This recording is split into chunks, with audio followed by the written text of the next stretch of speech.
जितने लोग हमारे आज तक लीडर रहे, मैं इनको लीडर मानता ही नहीं। चाहूंगा कहीं ना कहीं अवाम के साथ धोखा हुआ या नहीं। राहिल भाई, उन सब चीजों के लिए एक विजन की जरूरत होती है, सोच की जरूरत होती है। दावा किया कि हम जम्मू के लिए आए हैं, हम जम्मू के लिए सामने, क्या आज फ्लड में भी उनकी बोलतियां बंद हुई हैं? क्योंकि इसके लिए मैंने आपको कहा ना कि विजन की जरूरत है। बिस्मिल्लाहिर्रहमानिर्रहीम, अस्सलाम वालेकुम। आप देख रहे हैं कश्मीर क्राउन और मैं आपका मेजबान राहिल गनई।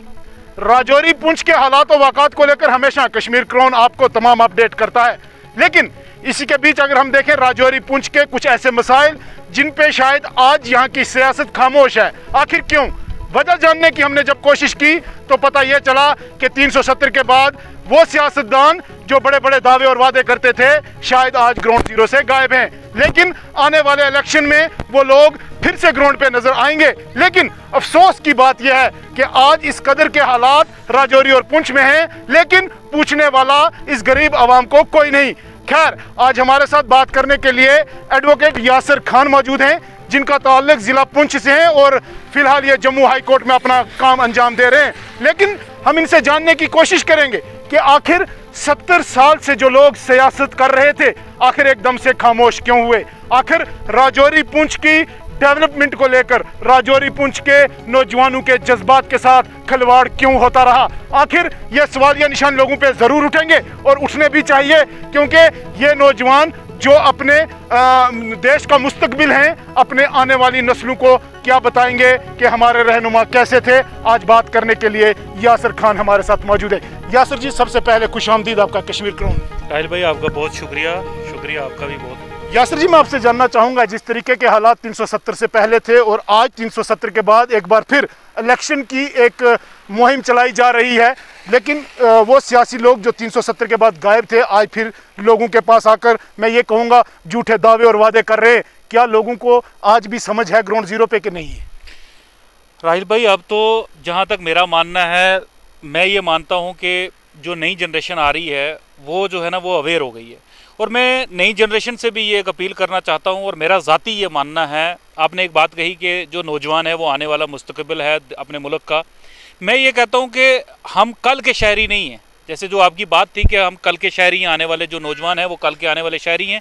मैं अपने आप को, मैं नौजवानों को, पूरे जम्मू कश्मीर के नौजवानों को, पूरे देश के नौजवानों को मैं आने वाला शहरी नहीं मानता, मैं आज का शहरी मानता हूँ। उसके पीछे वजूहात ये है कि सबसे पहले अगर कोई भी हमारे देश के अंदर अभी कोरोना की वबा चली, 370 के बाद हमारा इंटरनेट बंद रहा, कुछ भी अगर किसी भी ज़रा सारा भी मामला आते हैं या एक इंसान के अगर घर में निजी परेशानी भी अगर कोई आ जाती है, तो सबसे ज़्यादा अगर कोई उसमें जो सफ़र करता है, जिसको सबसे ज़्यादा जो है दो चार होना पड़ता है, वो एक नौजवान होता है। हालात अगर घर के ठीक नहीं है, घर में कोई परेशानी है, घर के में कोई मुसीबत आ गई, तो जो मेन सफ़रर होता है, देखो बच्चे तो अभी छोटे होते हैं, उनका अभी वक्त होता है, जो बुजुर्ग है उन्होंने अपनी ज़िंदगी जी है, जो नौजवान है वो उसकी ज़िंदगी जो है ना वो कहीं ना कहीं ठहर जाती है, वो रुक जाती है। हम आने वाले शहरी नहीं, हम आज के शहरी हैं। जो आपने बात मेरे से सवाल किया वो ये सवाल था कि क्या आज जो दोबारा से जो हमारे सियासतदान है वो लोगों के बीच में आना शुरू हो गए हैं और लोगों को इस बारे में, मैं लोगों से कहता हूँ अब लोग बाखूबी जान चुके हैं।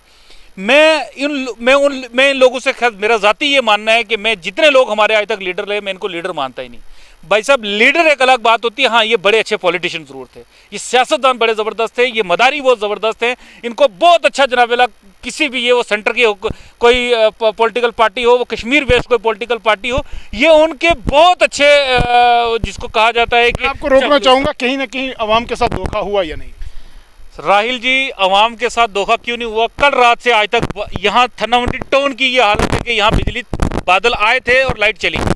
तो आप गांव के अगर हालात देखोगे, गांव में अगर आप चले जाओगे तो लाइट देखने को नहीं मिलती है। तो हालात सुधरने तो दूर की बात है सर, अभी भी जो है हालात जो है वो कोई वो जिसको कहते हैं ना एक नॉर्मल भी नहीं है, सुधरने तो बहुत दूर की बात। राजौरी को हमेशा इग्नोर किया गया। अगर हम बात करें बुनियादी सहूलत की, जैसे सड़कें मान लें आप, आज तक मुगल रोड जिसको कहा 70 साल से हमारा ख्वाब था, पिछले 1.5 साल से ये काम जिस तरीके से शुरू हुआ था 6 महीने से मीटिंग हो रही है, लेकिन अफसोस की बात है राजौरी से बफलियार तक, और आप माशाल्लाह बफलियार से हैं, तो वजह क्या है कि आखिर ये काम किस तरीके की तेजी से हो रहा हमें समझ नहीं आ रही है।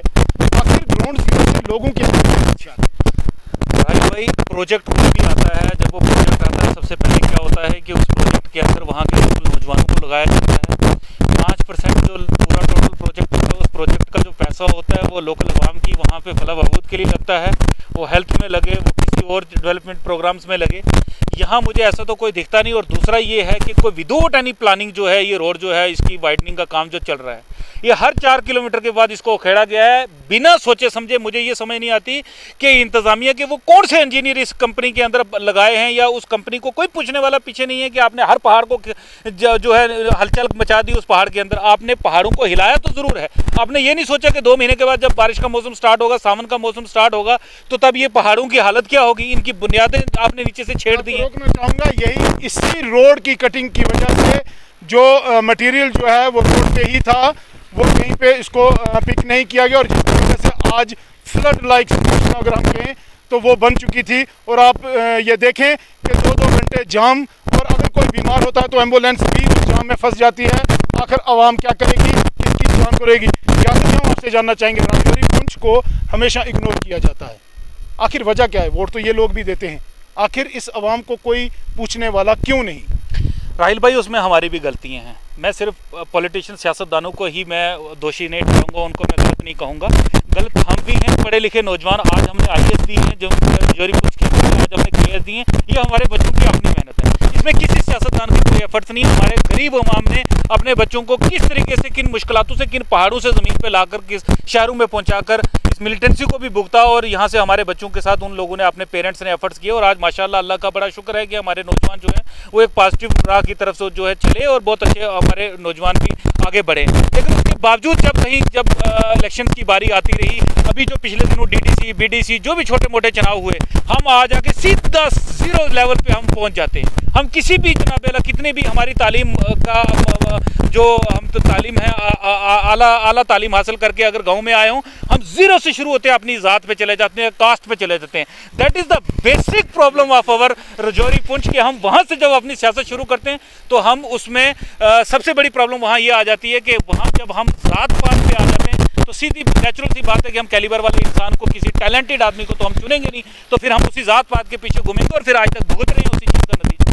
जिस तरीके से हुकूमत ने बड़े बड़े दावे और वादे किए, लेकिन आज जिस तरीके से सैलाबी सूरत हाल राजौरी पुंछ के खासकर बात करें पहाड़ी एरिया है, तो यहाँ पर कुछ इंतजाम नज़र नहीं आए। राहिल भाई, उन सब चीज़ों के लिए एक विजन की ज़रूरत होती है, सोच की ज़रूरत होती है। यही बात है कि क्या जम्मू में भी ये विजन नहीं था? जब जम्मू में ऐसे हालात बने, आज देखिए जम्मू में भी फ्लड, जम्मू में भी सैलाब, वहाँ पे भी कुछ ऐसी चीज़ें हुई, वहाँ पे भी कुछ ऐसी गलतियाँ हुई कि जैसे जम्मू के अंदर भी आप देखोगे हर 2-3 किलोमीटर के बाद जो नाला थे, जो फ्लड एरिया थे, पानी अपना रास्ता 100 साल के बाद भी अपना रास्ता इख्तियार करता है, वो छोड़ेगा नहीं अपना रास्ता। जब हम लोगों ने इंक्रोचमेंट करनी शुरू कर दी, जब हम ये देखते हैं, हम लालची हो जाते हैं कि नहीं जी, हमें किसी नाले को भी हमने खरीदना शुरू कर लिया और बेचने वाले मार्केट में बैठे हुए हैं। जब हमने खरीदा, हमने भी मैं कहता हूँ कि एज ए सिटीजन होना, हमारा सिटीजन। इन लोगों ने ये दावा किया कि हम जम्मू के लिए आए हैं, हम जम्मू के लिए सामने, क्या आज फ्लड में भी उनकी बोलती बंद? देखो राहिल भाई, बोलतियां बंद हुई हैं क्योंकि इसके लिए मैंने आपको कहा ना कि विजन की ज़रूरत है। सियासत को, समाज को चलाने के लिए अगर एक उस्ताद के पास भी विजन नहीं होगा, वो एक अच्छा शायरी नहीं बना सकता अपने स्टूडेंट को। कुल मिलाकर हम ये कहें कि राजौरी पुंछ ही नहीं बल्कि जम्मू भी इग्नोर है। बिल्कुल इग्नोर है, जम्मू पूरा प्रोविंस इग्नोर है। ये लखनपुर से लेके इसकी हालत चकंदा बाग तक एक जैसी है। बहुत बहुत शुक्रिया। आप सुन रहे थे यासिर खान को, जिनका कहना यह था कि हमेशा से राजौरी पुंछ के साथ इस्तेसाल हुआ और अब कहीं ना कहीं नौजवानों को आगे आना होगा, कहीं ना कहीं नौजवानों को आने वाली नस्लों के लिए आज से आवाज़ उठानी होगी, अपने हक के लिए लड़ना होगा, अपने हक के लिए लड़ना होगा। और कहीं ना कहीं जिस तरीके से इससे पहले भी कुछ लोगों ने ज़ात बिरादरी के नाम पे इलेक्शन लड़के अवाम को बेवकूफ़ बनाया, लेकिन आज एक खुला मैसेज है अवाम के लिए और ख़ासकर नौजवानों के लिए कि किसी के बहकावे में मत आए, अपना मुस्तकबिल जो है आपके सामने है। जुड़े रहें कश्मीर क्राउन के साथ। अल्लाह हाफिज़। Rakib Sir's Excellence Parepura Srinagar offers coaching for 11th, 12th, Arts and Commerce all subjects with Valley's top faculty on board. Visit Rakib Sir's Excellence Parepura Srinagar. Call on 9622 888 333 9469 888 333.